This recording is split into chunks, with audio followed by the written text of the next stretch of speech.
ચલો students, doubt solving સેશનમાં થોડાક ઇમ્પોર્ટન્ટ ક્વેશ્ચન જેના ડાઉટ સોલ્વ થઈ જાય.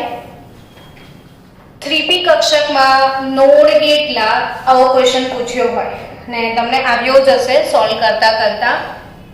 તો 3P કક્ષકમાં નોડ કેટલા આવો પૂછે તો એમ કહો મને કે નોડ એટલે શું? નોડ એટલે શું? કે જ્યાં ઇલેક્ટ્રોન મળવાની સંભાવના શૂન્ય હોય. તમને એવું શીખવાડેલું છે કે આ કેન્દ્ર છે, બરાબર? કેન્દ્રની આજુબાજુ પહેલી કક્ષક કઈ? 1s. અને 1s અને ન્યુક્લિયસ વચ્ચે ઇલેક્ટ્રોન મળવાની સંભાવના હોય જ. પણ આ 2s હોય તો ઇલેક્ટ્રોન આ પટ્ટામાં જ હોય ને, અને આ પટ્ટામાં જ હોય ને, વચ્ચે ઇલેક્ટ્રોન હોય નહીં. એટલે 1s ને 2s ની વચ્ચેના એરિયાને શું કહેતા હતા આપણે? નોડ. બરાબર, શું કહેતા હતા? નોડ. ત્યારે મેં તમને એક વાત શીખવાડી હતી, યાદ હોય તો, કે 1s કક્ષક હોય તો નોડની સંખ્યા કેટલી? તો કે 0. અને 2s કક્ષક હોય તો નોડ કેટલા? 1. અને 3s કક્ષક હોય તો નોડ 2. અને 4s કક્ષક હોય તો નોડ 3. સમજાઈ ગયું છે? સો સ્ટુડન્ટ, 1s કક્ષક, 2s કક્ષક, 3s કક્ષક, 4s કક્ષકમાં નોડની સંખ્યા શું? તો ધારો કે હું ns કક્ષક કહું તો અહીંયા જે નંબર છે એનાથી એક ઓછો છે ને, તો ns કક્ષકમાં નોડની સંખ્યા શું લેવાની? n-1. હવે આ જ પ્રશ્ન 3p કક્ષકમાં નોડ કેટલા આવી રીતે પૂછ્યો છે. તમને બધાને એક વસ્તુ યાદ રાખવાની છે કે જે એઝીમુથલ ક્વોન્ટમ નંબર છે L, એ L ની વેલ્યુ 0 હોય તો એ કઈ કક્ષક રિપ્રેઝન્ટ કરે છે? S. L બરાબર 1 તો p કક્ષક. L બરાબર 2 કોના માટે છે? D કક્ષક માટે. L બરાબર 3 F કક્ષક માટે. સમજી રહ્યા છો? હવે બાળકો 3p કક્ષકમાં નોડ કેટલા? તો યાદ રાખજો કે કયા નોડ પૂછ્યા છે. કયા નોડ પૂછ્યા છે? તો એના માટે બે પ્રકારના નોડ આવશે. જો કોણીય નોડ પૂછે તો કોણીય નોડ L. કોણીય નોડ કેટલા? L. ને રેડિયલ નોડ એટલે ગોલીય નોડ. કોણીય નોડ અને બીજો કયો નોડ? ગોલીય નોડ. કોણીય નોડને શું કહેવામાં આવે છે? Angular node. શું કહેવામાં આવે છે? એન્ગ્યુલર. અને ગોલીય નોડને શું કહેવામાં આવે છે? Radial node. તો કોણીય નોડ પૂછે તો શું? L. ને ગોલીય નોડ પૂછે તો n-l-1. કોણીય નોડ પૂછે તો શું? L. ને ગોલીય નોડ પૂછે તો n-l-1. તો તમને કુલ નોડ પૂછે, કુલ નોડ, તો એ કેટલા થાય? તો કે બંનેનો સરવાળો n-l-1 પ્લસ l. મે આ કટ થયો તો n-1. હવે અહીંયા ક્લિયર નથી કર્યું કે કયા નોડ. જો આના તમને કોણીય નોડ કીધા હોય તો L. ને p કક્ષક છે ને 3p, તો p કક્ષક માટે L કેટલા હોય? સોરી 1 હોય તો આ 1 થતો. અને ગોલીય નોડ પૂછતા, કયા નોડ પૂછતા? ગોલીય નોડ. તો 3p કક્ષક હોય તો એનો મુખ્ય ક્વોન્ટમ n અને કોણીય વેગમાન ક્વોન્ટમ l કેટલા કેટલા હોય? ચલો કોણ આન્સર આપશે? મીટિંગમાં બેસ્યા છે એમાંથી મુખ્ય ક્વોન્ટમ આમાં કયો? 3. આ મુખ્ય ક્વોન્ટમ કહેવાય ને આ 1. તો n-l-1 3 માઈનસ 1 ઓછા 1 એટલે 1 આવે આન્સર. ને કુલ નોડ પૂછે તો n-1. તો આપણે આ નોટ ડાઉન કર્યું હશે તમે લોકોએ, તો આપણે સીધો હિસાબ આ નોટ ડાઉન કરવા જે કીધું તો પ્લીઝ નોટ ડાઉન કરજો. 3p કક્ષકમાં નોડ કેટલા? તો કુલ નોડ પૂછ્યા હોય તો કુલ નોડ n-1 થાય. તો n કેટલા છે અહીંયા? 3 -1. તો આમાં કુલ નોડ કેટલા? 2. કુલ નોડમાં આમાં કોણીય નોડ પૂછે તો શું? l ને l ની કિંમત 1. અને ગોલીય નોડ પૂછે તો n-l-1 એટલે n 3 છે, p માટે l 1 થાય, -1 તો કેટલા મળે? ફરીથી 1. એટલે સમજી ગયા કુલ 2 નોડ આવી ગયા. એક આમાં કોણીય નોડ છે અને એક આમાં ગોલીય નોડ છે. એમ કરીને 3p કક્ષકમાં કુલ કેટલા નોડ છે? 2 નોડ છે. સમજાયું? તો આ નોડ વાળો પ્રશ્ન આ રીતે સોલ્વ કરવાનો. હવે બાળકો, જો તમને એવો પ્રશ્ન આપે કે 4p 6d 5s 7p 4f કક્ષકોને ઉર્જાના ચડતા ક્રમમાં ગોઠવો. શું પૂછે? ઉર્જાના ચડતા ક્રમમાં ગોઠવો. આવું પૂછે તો તમને વિચાર આવે કે હવે અમારે કઈ રીતે ઉર્જાના ચડતા ક્રમમાં ગોઠવવાનો, તો તમે શું કરવા લાગશો? પેલો આપણે ઉર્જાનો ક્રમ શીખવાડ્યો છે ને, 1s less than 2s less than 2p less than 3s less than 3p less than, પેલી ટ્રીક આપેલી છે તમને, અને એ ટ્રીકના આધારે તમે આખો ક્રમ લખી દો અને એક ક્રમના આધારે તમે આની ઉર્જા ઘડી દો. પણ આટલું બધું લાંબુ એટલે કેટલો બધો ટાઈમ બગડી જાય નીટ લેવલે. નીટમાં આપણે એક પ્રશ્નને અડધી મિનિટ આપવાની છે. કેટલી મિનિટ આપવાની છે? અડધી. ને અડધી મિનિટમાં આ ક્વેશ્ચન સોલ્વ કરવાનો હોય ત્યાં તમે પેલી ટ્રીક વાપરીને ઉર્જાનો ક્રમ લખવા બેસો તો ખાસી બધી વાર લાગશે. તો આપણે એને શોર્ટકટમાં કેવી રીતે સોલ્વ કરાય? તો કે આ તમામ કક્ષકો જે છે 4p 6d 5s 7p ને 4f આના માટે n અને l લખી દેવાના. શું લખી દેવાના? n અને l. હવે n અને l, n શું છે? મેઘ મુખ્ય ક્વોન્ટમ આંક, અને l શું છે?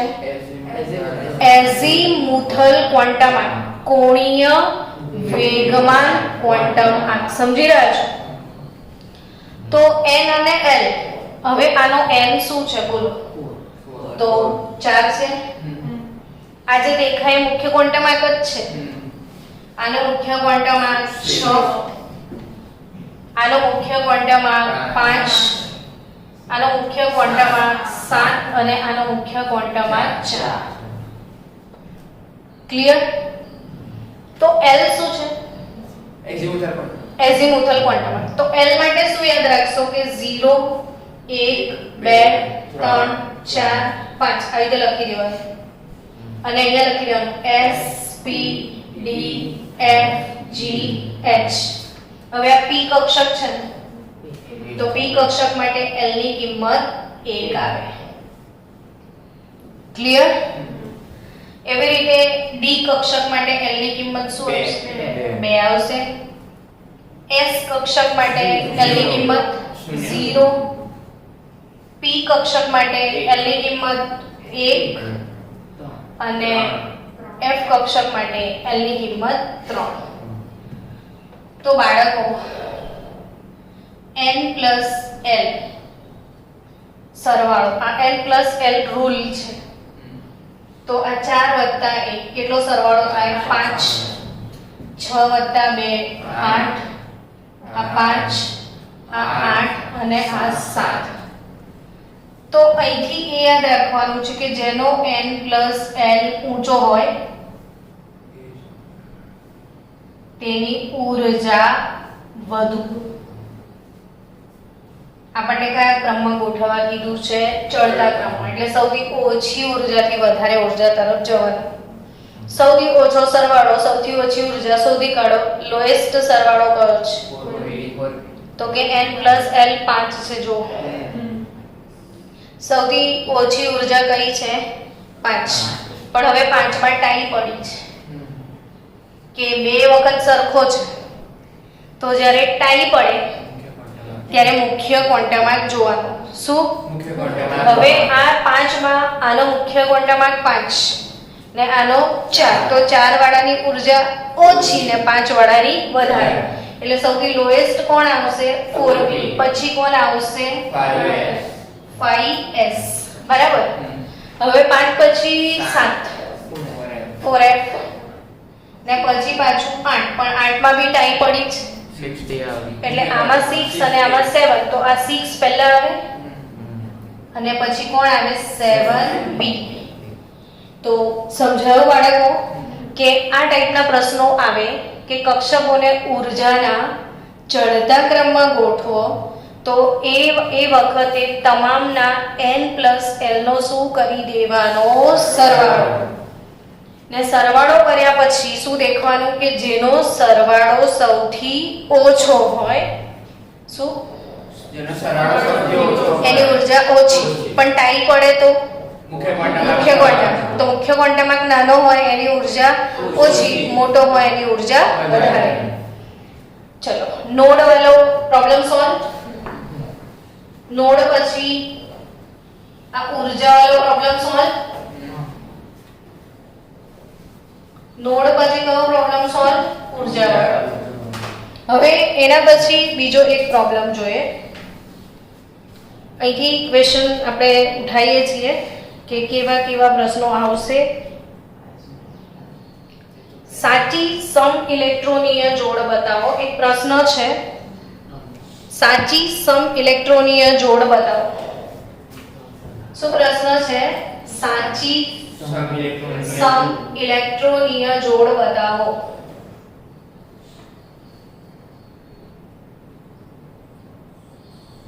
ને સાચી સમ ઇલેક્ટ્રોનીય જોડમાં Cl2O3 સાથે ICl-2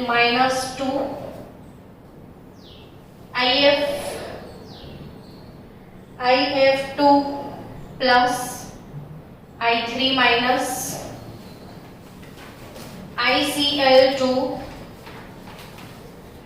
minus ClO2 અને ClO2 minus ClF2 plus. પ્રશ્ન શું પૂછ્યો છે કે સાચી સમ ઇલેક્ટ્રોનીય જોડ બતાવો. તો સમ ઇલેક્ટ્રોનીય સ્પીસીસ કોને કહેવાય? તો જેમાં ઇલેક્ટ્રોનની સંખ્યા સમાન હોય. જેમાં શું? ઇલેક્ટ્રોનની સંખ્યા સમાન હોય. હવે ઇલેક્ટ્રોનની સંખ્યા આમાં શોધીએ Cl2O3 માં. તો ક્લોરીન નો નંબર કયો? 17. ને એવા કેટલા ક્લોરીન છે? 2. જે એનો પરમાણુ ક્રમાંક હોય એ શું બતાવે છે? ઇલેક્ટ્રોનની સંખ્યા. ખબર છે ને તમને? તો ક્લોરીન નો નંબર 17 એટલે એમાં 17 ઇલેક્ટ્રોન છે. એવા 2 ક્લોરીન છે તો 17 દુ 34 અને આ 3 ઓક્સિજન નો નંબર 8 એટલે 8 ગુણ્યા 3 થયા. તો કુલ ઇલેક્ટ્રોન કેટલા થાય છે? આ વાળી Cl2O3 માં 17 દુ 34, 34 વત્તા 24, 34 અને 24 58 ઇલેક્ટ્રોન થાય. ચલો આ જોડમાં કેટલા ઇલેક્ટ્રોન છે? ICl2 માઈનસ માં. તો આયોડિન નો નંબર 53. 53 નંબર પર આયોડિન. ક્લોરીન 17 નંબર પર છે. વધી જશે, જોઈને જ લૂપ પરથી ખબર પડે છે કે બહુ વધી જશે. એટલે આ જોડ સમઇલેક્ટ્રોનીય નથી. હવે પરીક્ષામાં આખું ગણવા નહીં બેસવાનું, પછી ડિક્લેર નહીં કરવાનું, સમય બચાવવાનો છે એટલે બુદ્ધિ વાપરવાની. ક્યાં નહીં આવે. હવે If2 પ્લસ તો 53 પ્લસ ફ્લોરિનમાં કયો નંબર 9 9 દુ 18 એટલે +1 નો મતલબ એક ઇલેક્ટ્રોન ગુમાવ્યા છે. તો 53 + 17 કરો 70 ઇલેક્ટ્રોન છે આમાં. તો I3 - 1 માં કેટલા? તો કે વધી જશે. દેખો I3 છે તો 53 + 53 + 53 એટલે કેન્સલ. તો ગણવા બેસવાની જરૂરત નથી. શાયદ થી અહીંયા કામ થઈ જશે આપણું. સરખા પરમાણુ ક્રમાંક છે ને એટલે આમાં બી આયોડીન છે, આમાં ક્લોરીન છે, નહીં જ મેળ પડે. તો અહીં બુદ્ધિ વાપરો પહેલા કે ક્લોરીન નો નંબર 17, ઓક્સિજન 8 દુ 16 +1 અને આ બાજુ ક્લોરીન 17, ફ્લોરીન નો નંબર 9 9 દુ 18 અને એક ડિડક્ટ કરવાનો છે. જો 16 + 1 17 + 17 એટલે અહીંયા 18 માંથી 1 જાય તો 17 + 17 બંનેમાં 34 ઇલેક્ટ્રોન છે. એટલે આ જોડ કેવી કહેવાય? સમ ઇલેક્ટ્રોનીય જોડ કહેવાય. તો સમ ઇલેક્ટ્રોનીય જોડ શોધતા આવડશે, નોડ શોધતા આવડશે. નોડ શોધવાનું સૂત્ર કુલ નોડ હોય તો n-1. ચલો હવે પ્રશ્ન AEEE 2001 માં છે. AEEE 2001 માં પૂછ્યું છે કે 2px કક્ષકમાં નોડલ સમતલની સંખ્યા જણાવો. તો નોડલ સમતલ એટલે નોડલની સંખ્યા જણાવો. આવો પ્રશ્ન પૂછ્યો છે. નોડલ કઈ બી લખેલું હશે. તો 2px કક્ષકમાં નોડલ સમતલ કેટલા? તો સૂત્ર વાપરવાનું n-l-1. નોડલ સમતલ પૂછે તો શું સૂત્ર વાપરશો? n-l-1. 2px કીધું છે તો 2 થયો. 1 p માટે l 1 0 ના આવે ને. l બરાબર 0 1 2 3 s p d f y વડે ભૂલી જવાનું. હા તો l તમારો 1 આવ્યો -1 તો ટોટલ શું આવશે? 0. તો 2px કક્ષકમાં નોડલ સમતલ શું આવશે? 0. ચલો બીજો ક્વેશ્ચન કે ક્રોમિયમની ભૂમિ અવસ્થામાં પ્રશ્ન શું પૂછ્યો છે કે ક્રોમિયમની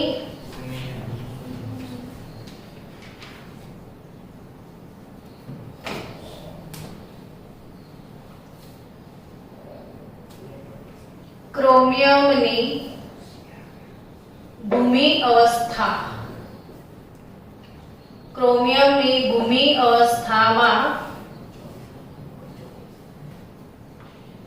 કોણીય વેગમાન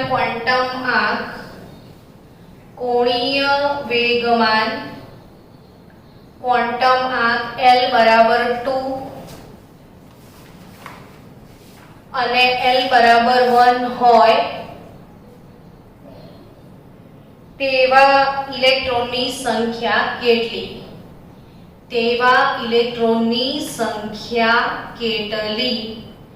આવો પ્રશ્ન પૂછેલો છે 2004 માં. તો 2004 માં આ પ્રશ્ન છે કે ક્રોમિયમની ભૂમિ અવસ્થામાં કોણીય વેગમાન L બરાબર 2 ને L બરાબર 1 હોય તેવા ઇલેક્ટ્રોનની સંખ્યા કેટલી? આપણે આ પ્રશ્ન પતે ને પછી શેના પર ફોકસ કરવાના છીએ? ભૂમિ અવસ્થા પર. શું શીખવાના છીએ? ભૂમિ અવસ્થા. તો ભૂમિ અવસ્થા એટલે ગ્રાઉન્ડ સ્ટેટ શું વસ્તુ છે એ શીખવાડું છું. ભૂમિ અવસ્થા એટલે એવી અવસ્થા બાળકો કે જે ઇલેક્ટ્રોન રચના માં પરમાણુની ઊર્જા લઘુત્તમ હોય, જેમાં ઓછામાં ઓછી ઊર્જા હોય તો એ વધુમાં વધુ એટલે કે મહત્તમ સ્થાયીતા પ્રાપ્ત કરે. વાત સમજમાં આવી? શું લખ્યું છે કે જે ઇલેક્ટ્રોન રચનામાં પરમાણુની ઊર્જા લઘુત્તમ હોય, મારામાં સૌથી ઓછી ઊર્જા હોય, 20-25 દિવસ તાવ આવ્યો હોય ને કંઈ જ ખાતા પીતા ના હોઈએ તાવમાં, તો આપણી ઊર્જા કેવી હોય? લઘુત્તમ હોય, તો આપણે સ્થાયી થઈ જઈએ. પણ ફૂલ એનર્જી હોય તો ગ્રાઉન્ડમાં જઈને શું કરીએ? દોડમ દોડી જ કરીએ ને, એને ઉત્તેજિત અવસ્થા કહેવાય. સમજ્યા? તો વધારે ઊર્જાવાળી અવસ્થા કેવી કહેવાય? ઉત્તેજિત. ને ઓછામાં ઓછી ઊર્જા હોય એવી અવસ્થા કેવી કહેવાય? ભૂમિ અવસ્થા કહેવાય. કઈ કહેવાય? ભૂમિ અવસ્થા. હવે ક્રોમિયમની ભૂમિ અવસ્થામાં કોણીય વેગમાન L બરાબર 2 ને L બરાબર 1 હોય તેવા ઇલેક્ટ્રોનની સંખ્યા કેટલી? કેટલો સરસ પ્રશ્ન પૂછ્યો છે. આ કયા યરનો ક્વેશ્ચન છે? 2004 નો. 2004 માં આ ક્વેશ્ચન પૂછેલો છે. એટલે હવે ક્રોમિયમની ઇલેક્ટ્રોન રચના આવડશે નહીં ત્યાં સુધી તો સોલ્વ થવાનું જ નથી. તો ક્રોમિયમની ઇલેક્ટ્રોન રચના, ક્રોમિયમનો નંબર શું છે? Z બરાબર 24. આપણે ઇલેક્ટ્રોન રચના આખી લખવી પડશે. તો 1s 2s 2p 3s 3p 4s 3d 1s 2 2s 2 2p 6 3s 2 3p 6 4s 1 ને 3d 5. ક્રોમિયમમાં અપવાદ છે ને, કાલે આપણે શીખેલા છીએ. તો આ ઇલેક્ટ્રોન રચના થઈ. હવે પ્રશ્ન L બરાબર 2 અને L બરાબર 1. તો L બરાબર 2 એટલે કઈ કક્ષક બતાવે છે ને L બરાબર 1 એટલે કઈ કક્ષક બતાવે છે? તો L બરાબર 2 એટલે D કક્ષક ને L બરાબર 1 એટલે P કક્ષક. સમજાયું? તો L બરાબર 2 એટલે D કક્ષક. તો D કક્ષક 3D એટલી જ છે. તો D કક્ષકમાં કેટલા ઇલેક્ટ્રોન છે બોલો? 5. તો L બરાબર 2 એટલે અહીંયા 3D કક્ષક માટે છે ને એમાં કુલ કેટલા ઇલેક્ટ્રોન છે? 5. ને L બરાબર 1 અને L બરાબર 1 એટલે કઈ કક્ષક થાય? P કક્ષક. ને P કક્ષક એટલે R આવ્યો P કક્ષક, એક R આઈ P કક્ષક. તો L બરાબર 1 એટલે 2p 3p થશે. તો 6 + 6 12 ઇલેક્ટ્રોન થશે. પડી ખબર? કેટલા ઇલેક્ટ્રોન થશે? 12 ઇલેક્ટ્રોન. તો એક સરસ ક્વેશ્ચન છે આ. તો અહીંથી એક વસ્તુ એ શીખવા મળશે તમને કે ક્રોમિયમની ભૂમિ અવસ્થા કઈ, આવો પ્રશ્ન બી પૂછશે તમને કે ક્રોમિયમની ભૂમિ અવસ્થા કઈ છે. એટલે તમને પ્રશ્ન એમ થશે કે ભૂમિ અવસ્થા પહેલા હતી એ કે 4s નો એક ઇલેક્ટ્રોન d માં જાય એ, આવો પ્રશ્ન થાય ને? હા કે ના? હા કે ના એવું કહો પહેલા. હા, તો સમજાવું તમને કે ક્રોમિયમ Z બરાબર 24 ને આવું જ સેમ અપવાદ છે કોપરમાં Z બરાબર 29 માં. હવે ક્રોમિયમ એટલે 3D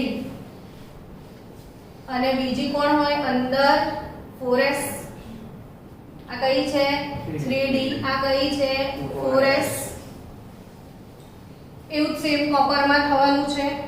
તો ક્રોમિયમમાં ખરેખર આ 4 ઇલેક્ટ્રોન હોય છે ને 4s માં કેટલા હોય છે? 2.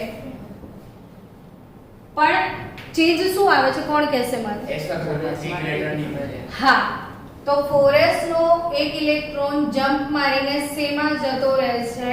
d માં. તો આવું જે થાય છે આમાં હવે જો કે બધામાં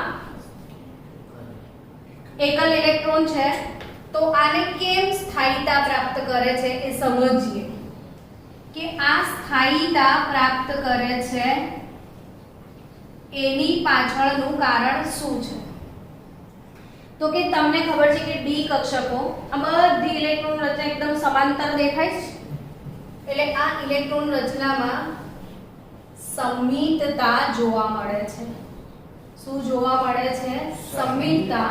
ને જેમાં સમિતતા હોય એ સ્થાયી હોય, થોડું બધું જ સમાન છે એટલે કોઈ પ્રોબ્લેમ થવાની શક્યતાઓ નથી. પણ બીજું કારણ આમાં એક્સચેન્જ એનર્જી. કઈ એનર્જી? એક્સચેન્જ. એટલે એક્સચેન્જ એનર્જીને આપણે ઇલેક્ટ્રોન વિનિમય ઉર્જા કહી શકાય. હવે આ ઇલેક્ટ્રોન વિનિમય ઉર્જા શું છે સમજો બાળકો. કે આ પાંચે પાંચ ઇલેક્ટ્રોન કઈ કક્ષકમાં છે? ડી કક્ષકમાં. આ ડી કક્ષકને કેટલા પેટા પ્રકાર બોલો? 5. ડી કક્ષકના 5 પેટા પ્રકાર કયા કયા એ બોલો? dxy, dyz, dzs, dx2 y2 અને dz2. આ પાંચે પાંચની ઉર્જા કેવી છે? સમાન. એટલે પાંચે પાંચ ઇલેક્ટ્રોન સમશક્તિ કક્ષકમાં છે એ વાત તો નક્કી. પણ બચ્ચાઓ જે dxy હોય બરાબર, એમાં જે બી ઇલેક્ટ્રોન હોય એ અવકાશમાં x અને y સમતલમાં છે એવું કહેવાય. સમજી રહ્યા છો? ચલો સ્ટુડન્ટ્સ, ઇલેક્ટ્રોન કઈ કક્ષકમાં છે એવું કહો? ડી કક્ષકમાં છે બરાબર. હવે આ જે ડી કક્ષકમાં ઇલેક્ટ્રોન હોય તો માની લો dxy વાળો ઇલેક્ટ્રોન છે, તો અવકાશમાં એનું સ્થાન x અને y સમતલમાં જ હશે ને? અને yz વાળા ઇલેક્ટ્રોનનું અવકાશમાં સ્થાન ક્યાં હશે? yz સમતલમાં. dzx વાળા ઇલેક્ટ્રોનનું અવકાશમાં સ્થાન, હા. એટલે ટૂંકમાં એવું સમજો કે ભલે આ લોકો સમશક્તિ કક્ષકમાં છે આ બધા, પણ એમની જે બેન્ચ છે બેસવાની જગા એ બધાની એકબીજા કરતા અલગ અલગ છે. કોઈ xy સમતલમાં બેઠો છે, કોઈ yz સમતલમાં બેઠો છે, કોઈ xz સમતલમાં બેઠો છે, કોઈ x2 y2 સમતલમાં બેઠો છે, કોઈ z2. એટલે આ કોઈ xy અક્ષ પર બેઠા છે, આ બે અક્ષ પર બેઠા છે, આ ત્રણ સમતલ. એટલે બધાની બેસવાની જગ્યા કેવી છે? અલગ અલગ. એટલે આ લોકોને કેવો ઇન્ટરેસ્ટ થાય? તું મારી જગ્યા પર આવી જા, હું તારી જગ્યા પર આવી જાઉં. એટલે આ લોકો આ ઇલેક્ટ્રોન અહીંથી આના સાથે પોતાની પોઝિશન એક્સચેન્જ કરે છે. એટલે આ અહીં જશે ત્યારે આ અહીં આવશે, પછી એ આના સાથે પોતાની પોઝિશન એક્સચેન્જ કરશે, પછી એ આના સાથે પોઝિશન ને આના સાથે પોઝિશન એક્સચેન્જ કરે. એટલે સતત દોડાદોડી ચાલે. આખી ક્લાસમાં ઇમેજિન કરો કે દરેક વિદ્યાર્થી પોતાની જગ્યાથી ઊભો થઈને બીજાની જગ્યા પર જાય ને આવું ક્યાં સુધી? આખો દિવસ ક્લાસ ચાલે ત્યાં સુધી સતત આ ચાલુ જ રહે વિનિમય. તો તમે થાકી ના જાઓ વિનિમય કરીને? તો તમારી બધી વિનિમય ઉર્જા આ ઇલેક્ટ્રોન સતત વિનિમય કરે એની લીધે ઉર્જામાં ઘટાડો થાય અને પરિણામે સ્થાયીતા પ્રાપ્ત થાય. શું પ્રાપ્ત થાય? સ્થાયીતા. તમામ વિદ્યાર્થી મિત્રો તમારી એનસીઈઆરટી ટેક્સ્ટ બુક ચેપ્ટર 2 એનો લાસ્ટ પેજ જુઓ. ત્યાં તમને આ વિનિમય ઉર્જા વિશે સમજાયેલું છે. પ્રકરણ 2 નો છેલ્લો ટોપિક 2.6.6 પૂર્ણ ભરાયેલ અને અર્ધપૂર્ણ ભરાયેલ પેટા કોષોની સ્થાયીતા એવો ટોપિક આપ્યો છે. અને ત્યાં ભૂમિ અવસ્થા કોને કહેવાય એની વ્યાખ્યા પણ આપી છે કે પરમાણુની ધરા અવસ્થા કોને કહેવાય. ભૂમિ અવસ્થા અથવા બીજો શબ્દ કયો છે? ધરા અવસ્થા કોને કહેવાય? જેમાં એની ઊર્જા લઘુત્તમ, જેમાં એની ઊર્જા એટલે ક્રોમિયમ માટે 3d5 4s1 એ જ એની કઈ અવસ્થા કહેવાય? ધરાવસ્થા. કઈ અવસ્થા કહેવાય? ધરાવસ્થા અથવા ભૂમિ અવસ્થા. તો કન્સેપ્ટ ક્લિયર બધાનો? ચલો નેક્સ્ટ કોઈ ક્વેશ્ચન તરફ જઈએ.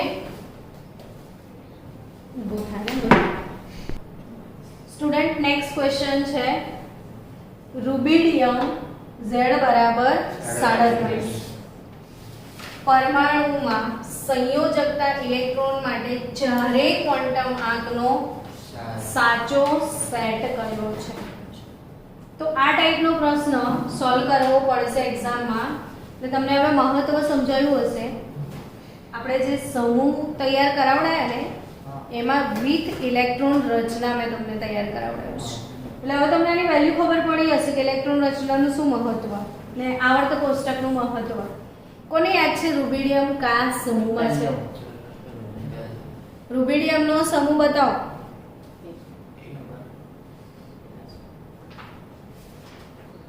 ये गांव वाले किधर गए आज?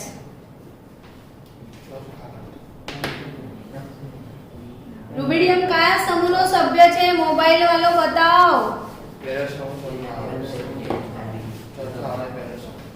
पहला समूह रूबिडियम पहला समूह નું છે લી ના કી રબ સે ફરિયાદ. Lithium sodium potassium rubidium caesium. હવે ઇલેક્ટ્રોન રચના યાદ કરો. Helium neon argon krypton. આપણે તો સીઝિયમ ની જરૂરત જ નથી તો helium 2s1 sodium 3s1 potassium 4s1 ને રૂબિડિયમ 5s1.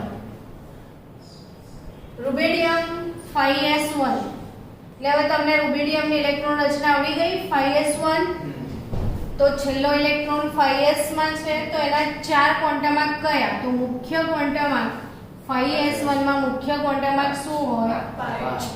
5 હોય. કોણીય વેગમાન ક્વોન્ટમ આંક L શું હોય? 0. સ્પિન ક્વોન્ટમ m L0 હોય તો m તો 0 જ હોય ને સ્પિન ક્વોન્ટમ આંક યા તો પ્લસ હાફ હોય યા તો માઈનસ હાફ હોય, કાં તો અપ હોય કાં તો ડાઉન. તો એના ચાર ક્વોન્ટમ નંબરનો સેટ 5 0 0 પ્લસ હાફ અથવા 5 0 0 માઈનસ હાફ. તો આ ટાઈપનો પ્રશ્ન ઈઝીલી સોલ્વ તો જ થશે. તમને આખું આવર્ત કોષ્ટક મોડે કરવા આપ્યું છે ગ્રુપ વાઇઝ. આજે મોડે કરી જ નાખજો. જો ના કર્યું હોય તો આવતીકાલે નીટ માટે. ચલો જર્મેનિયમ 3276 નો આઇસોટોન કયો છે? હવે આઇસોટોન નો મતલબ શું? તો સમ ન્યુટ્રોનીય. આઇસોટોન એટલે એવા સ્પીસીસ જેમાં ન્યુટ્રોનની સંખ્યા સમાન થાય. કોની સંખ્યા સમાન થાય?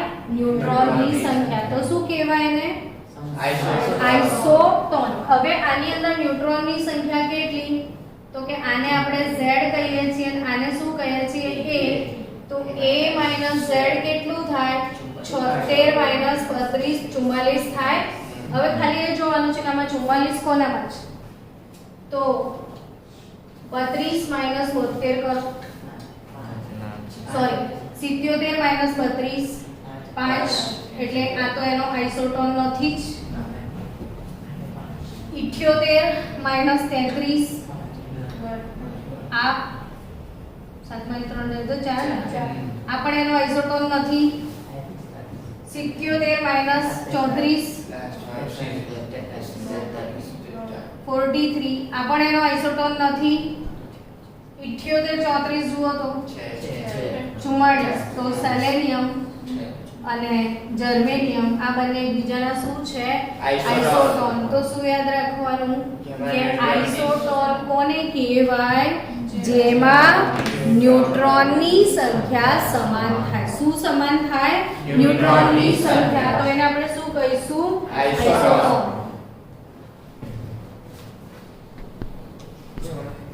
ચલો નેક્સ્ટ ક્વેશ્ચન શું છે આપણો? અગેન આ પ્રીવિયસ યરમાં પૂછાયેલો ક્વેશ્ચન છે કે મુખ્ય ક્વોન્ટમ આંક n બરાબર 4 એમ્સ 2004 માં આ પ્રશ્ન પૂછાયેલો છે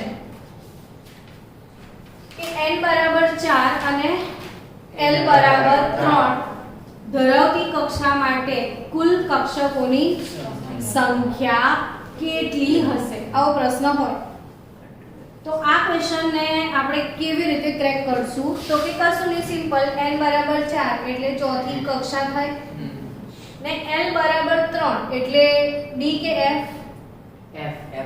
અહીંયા લખી દેવાનું fast. l0 1 2 3 4 s p d f g. તો f માટે l 3 થાય એટલે આ કઈ કક્ષા થઈ? 4f. n બરાબર 4 ને l બરાબર 3 એટલે કઈ કક્ષક થાય? 4f. તો 4f કક્ષકમાં કક્ષકોની સંખ્યા કેટલી? તો કોઈને બી ખબર હોય કે f ને કેટલા પેટા પ્રકાર હોય? f ને કેટલા પેટા પ્રકાર? 7. તો 4f માં કક્ષકોની સંખ્યા કેટલી થશે? 7. ને જો ના આવડે તો કોઈ પણ કક્ષકની અંદર કક્ષક માં પેટા કક્ષક કેટલી એ શોધવાની જે સૂત્ર છે, પેટા કક્ષકની સંખ્યા શોધવાનું સૂત્ર 12 + 1 એટલે 2. l બરાબર કેટલા છે? 3 વત્તા 1 તો 3 દુ 6 વત્તા 1 7. પણ આ તો ડાયરેક્ટ જ ખબર પડી જાય. છતાં બી એક સૂત્ર યાદ રાખજો કે કોઈ પણ કક્ષકમાં પેટા કક્ષકની સંખ્યા શોધવાનું સૂત્ર શું છે? 12 + 1. એટલે અહીં તમારે પરફેક્ટ યાદ રાખવાનું છે બાળકો કે કોઈ કક્ષા હોય અને કક્ષક હોય એ બે વચ્ચેનો તફાવત શીખવાડું છું. ધ્યાન આપજો. શું શીખવાડું છું? કક્ષા અને કક્ષક. કક્ષા અને કક્ષક. ઇલેક્ટ્રોન પરિભ્રમણના વર્તુળાકાર માર્ગને કક્ષા કહેવાય. એટલે કક્ષા એટલે કે l m n dash dash dash ને કક્ષક એટલે s p d f dash dash dash. Done. હવે કક્ષા અને કક્ષક વચ્ચે તમને પ્રશ્ન પૂછાય કે કોઈ પણ કક્ષામાં ઇલેક્ટ્રોનની સંખ્યા અને કક્ષકોની સંખ્યા શોધવાનું સૂત્ર શું? તો કોઈ બી કક્ષામાં કક્ષકોની સંખ્યા શોધવાનું સૂત્ર m² અને ઇલેક્ટ્રોનની સંખ્યા શોધવાનું સૂત્ર 2m². જેટલી કક્ષકો હોય એનાથી બમણા ઇલેક્ટ્રોન હોય, કારણ કે એક કક્ષકમાં વધુમાં વધુ 2 જ ઇલેક્ટ્રોન સમાવી શકાય. બટ તમને કક્ષકમાં ઇલેક્ટ્રોનની સંખ્યા પૂછે અને કક્ષાની અંદર કક્ષકોની સંખ્યા પૂછે. આપણે આ ક્વેશ્ચનમાં એ જ કર્યું છે. l બરાબર 3 કક્ષકમાં કક્ષકો પૂછી છે તો એના માટેનું સૂત્ર 12 + 1 ને ઇલેક્ટ્રોનની સંખ્યા શોધવાનું સૂત્ર 2 × 12 + 1 આનાથી બમણી એટલે 4l + 2. 4l + 2. તો કન્સેપ્ટ ક્લિયર બધાનો? તો આ એક બહુ જ ઇમ્પોર્ટન્ટ MCQ છે, ધ્યાનમાં રાખવા જેવી વસ્તુ છે, ભૂલ્યા વગર. આજે નોડ પણ શીખવાડી દીધા. શું હોય નોડ? n - l - 1. આ સિવાય પણ નીટ માટે મેં સ્પેશિયલ આ ચેપ્ટરમાં ઘણા બધા વિડિયો MCQ ના નાખેલા છે બચ્ચાઓ. તો જ્યારે ચેપ્ટર આગળથી બોર ને બધું ચાલશે ત્યારે તમને તમામ વિડિયો હેલ્પફુલ રહેશે. તો મળીએ આપણે કાલે નેક્સ્ટ લેક્ચરમાં. Bye bye.